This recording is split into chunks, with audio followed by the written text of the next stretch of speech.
विहाय कामान्यः सर्वान् पुमाचरति निस्पृह निर्ममो निरहंकारः स शांतीमधिगच्छति. 71.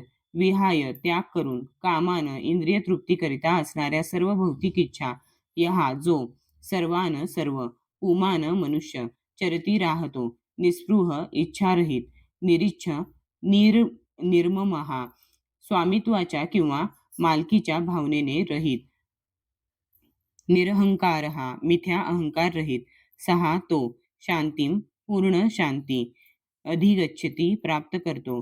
ज्या मनुष्याने इंद्रिय तृप्तीच्या सर्व इच्छांचा त्याग केला आहे, जो निस्पृह अथवा इच्छारहित जीवन जगत आहे, त्याने पूर्णपणे स्वामित्वाच्या भावनांचा त्याग केला आहे. ज्याने पूर्णपणे स्वामित्वाच्या भावनांचा त्याग केला आहे, ज्याच्या ठिकाणी मिथ्या अहंकार नाही, तोच केवळ वास्तविक शांती प्राप्त करू शकतो. तात्पर्य: निस्पृह किंवा इच्छारहित होणे म्हणजे इंद्रिय तृप्तीकरिता कशाचीही इच्छा न करणे होय. दुसऱ्या शब्दांत कृष्ण भावना भावित होण्याची इच्छा करणे म्हणजे वास्तविकपणे निस्पृह होणे होय. आपण स्वतः म्हणजे हे भौतिक शरीर आहोत असा खोटा दावा न करता आणि जगातील कोणत्याही गोष्टीवर स्वामित्वाचा हक्क न सांगता आपले मूळ स्वरूप म्हणजे श्रीकृष्णांचा नित्यसेवक हे आहे याची जाणीव होणे ही कृष्ण भावनेची परिपूर्ण स्थिती आहे. जो या परिपूर्ण स्थितीमध्ये स्थिर झाला आहे तो जाणतो की श्रीकृष्ण हेच सर्व गोष्टींचे स्वामी असल्या कारणाने सर्व गोष्टींचा उपयोग केवळ त्यांच्या संतुष्टीसाठीच केला पाहिजे. युद्ध न करण्यामध्ये अर्जुनाची इंद्रिय तृप्तीच होती, म्हणून त्याला युद्धच करावयाचे नव्हते. पण जेव्हा तो पूर्णपणे कृष्ण भावना भावित झाला तेव्हा त्याने युद्ध केले, कारण त्याने युद्ध करावे ही श्रीकृष्णांची इच्छा होती.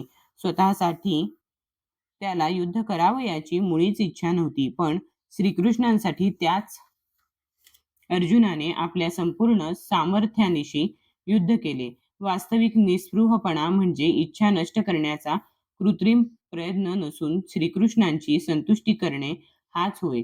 जीव हा इच्छारहित किंवा भावनाशून्य असूच शकत नाही.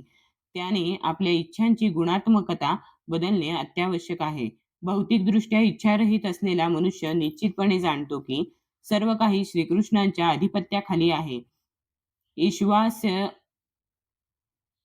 ईश्वास्यमिदं सर्वम म्हणून तो कोणत्याही गोष्टीवर आपल्या मालकीचा खोटा दावा करत नाही. हे दिव्य ज्ञान आत्मसाक्षात्कारावर आधारित आहे. हे दिव्य ज्ञान म्हणजे आध्यात्मिक दृष्ट्या प्रत्येक जीव हा श्रीकृष्णांचा सनातन अंश आहे. म्हणून जीवाची सनातन स्वरूपस्थिती ही कधीच श्रीकृष्णांच्या बरोबरीची किंवा त्यांच्यापेक्षा उच्च असू शकत नाही. हे पूर्णतया जाणणे होय. कृष्ण भावनेचे हे ज्ञान म्हणजे वास्तविक शांतीची मूलभूत तत्वे आहेत.